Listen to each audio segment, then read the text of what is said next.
국가가 명령하면 그냥 나는 예배도 포기할 수 있다.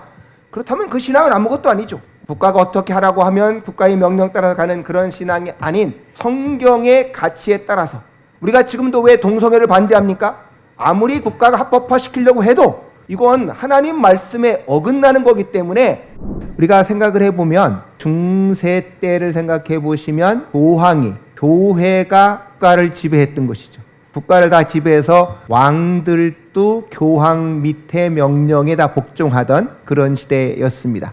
종교개혁이 일어나서 아까도 말씀을 했지만 교황이 국가를 억누를 정도니까 종교개혁을 하려는 소수의 사람들은 국가의 힘을 빌리지 않으면 로마 카톨릭에게 저항할 수가 없었습니다. 불가능했죠. 그 이전에는 로마 카톨릭 교회에 저항을 했다는 다 불에 타 죽고 사형당하고 하는 정도니까. 그런데 국가의 도움을 받으려고 하니까 국가하고 교회의 관계를 어떻게 하겠냐 했을 때 세 가지 유형이 나타났습니다. 하나는 우리가 흔히 말하는 국가교회 형태죠.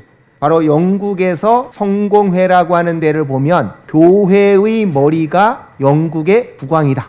그렇게 돼 있어요. 지금도 영국의 교회의 머리는 국왕이 될 만큼 국가가 모든 예배 형태를 다 정해주고 모든 성직자 임명권을 국왕이 갖고 있는 이제 그런 형태로 된 것이죠.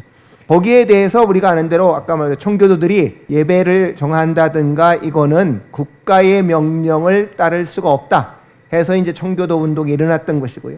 또 하나는 제세력파라는 사람들이 있습니다. 이 제세력파라고 하는 사람들은 오늘날 우리나라에서 본다면 침례교회의 어떤 뿌리라고 볼 수 있을 텐데요. 이 사람들은 아예 우리는 국가로부터 지금 우리가 많이 쓰는 분리를 하겠다. 분리하겠다는 건 우리는 국가와 전혀 관계 안 맺고 국가는 국가대로 교회는 교회대로 가겠다라고 하는 생각을 했던 사람들입니다. 반면에 아까 말씀드린 대로 칼빈 같은 경우에 대부분 주류 종교개혁자들은 교회와 국가가 협력을 한다. 협력을 하지만 교회와 국가는 분명하게 구별되어야 된다. 그래서 제가 사실은 1996년도 총신대학교에서 박사 논문이 바로 그 칼빈의 신학적 정치윤리인데 거기서 제가 마지막 결론이 그거였습니다. 한국 사회는 지금도 늘 정교 분리, 교회와 국가가 분리되어야 된다라고 말하는데 오히려 개혁교회 정통 진리는 교회와 국가를 구별하는 것이지 분리는 불가능하다. 분리한다는 건 불가능하다.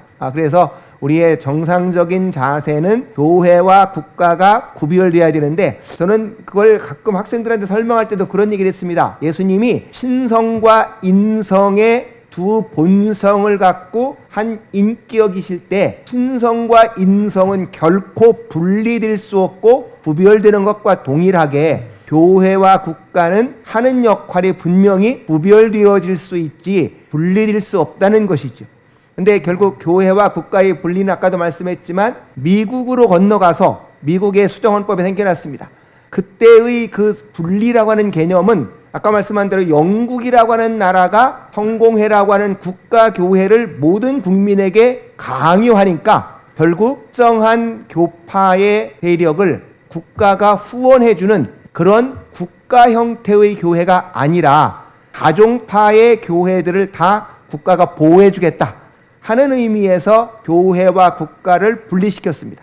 그 말은 국가가 특정한 신앙 양태를 강요하지 않고 모든 다양한 교파들, 우리가 지금으로 말하면 장로교가 됐든 감리교가 됐든 성결교가 됐든 모든 교파의 신앙을 국가가 보호해주겠다.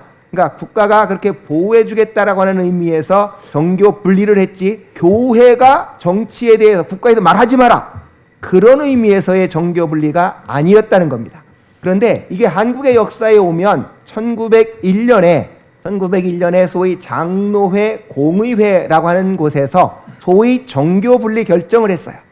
바로 그 이전에 1895년도부터 1900년대까지 우리나라 내부에 여러 가지 국내 사정이 일어날 때 바로 거기에 선교사님들이 고종임금을 보호해주고 여러 가지 이렇게 정치에 관여하는 모습을 보였어요. 그러니까 우리나라를 쳐들어오던 일본이 한국에 들어온 선교사들이 정치에 관여해서 지금 한국 사회에 영향을 미친다 하는 걸 미국 정부한테 계속 항의를 했습니다.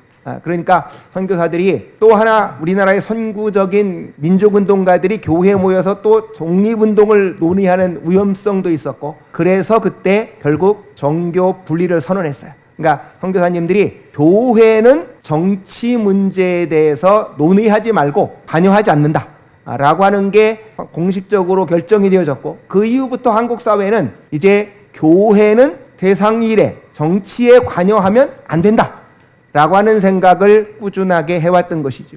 아마 저는 이번 코로나 사태에서 정부가 그렇게 명령할 때 아마 한국의 많은 성도님들이 그렇게 순종하는 그 모습 속에는 그 왜곡된 정교분리에 대한 이해, 교회는 국가가 명령하면 따라야 된다 라고 하는 생각이 잠재의식 속에 있지 않았나 생각을 해보았습니다. 그래서 우리가 정말로 이번에 판결에 가장 소중한 것은 교회와 국가는 구분된 역할을 갖고 있고, 지금도 다 말씀했지만 신앙의 자유는 인간의 기본권입니다. 바로 양심의 자유에서 나오는 기본권이고, 그것이 헌법에 다 보장된 아까 말씀드렸던 기본권이었고, 또 하나는 교회와 국가와의 관계에서 본다면 국가는 교회를 정상적인 종교 활동을 할 수 있도록 보호해주는 곳이지, 그 나라의 정치 권력이 부당하게 예배를 방해하는 건 분명히 국가가 권력을 남용하는 것이고 교회를 탄압하는 거라는 거죠.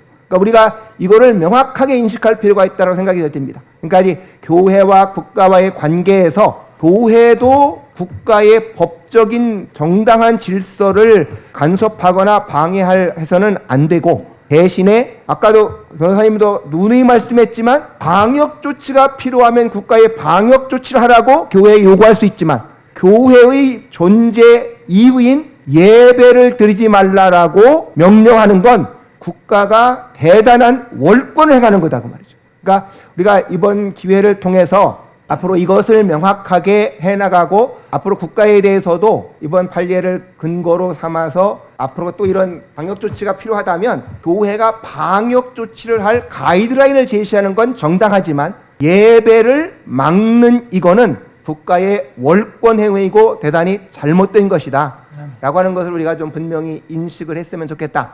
제가 늘 그 생각을 해서 오늘 오라는데 제가 너무 갑작스럽지만 왔고, 그러면서 결국 우리 그리스도인들도 내 신앙의 자유를 지키겠다라고 하는 분명한 의식이 있어야 되겠다. 국가가 명령하면 그냥 나는 예배도 포기할 수 있다. 그렇다면 그 신앙은 아무것도 아니죠. 국가가 어떻게 하라고 하면 국가의 명령 따라서 가는 그런 신앙이 아닌 성경의 가치에 따라서. 우리가 지금도 왜 동성애를 반대합니까? 아무리 국가가 합법화시키려고 해도 이건 하나님 말씀에 어긋나는 거기 때문에 우리는 국가의 그런 활동에 대해서도 분명하게 노해야 되고, 거기에 대해서 반대 의사를 표명을 하는 것이 기독교 신앙인의 양심의 자유이고 우리의 저는 권리라고 믿습니다. 아멘.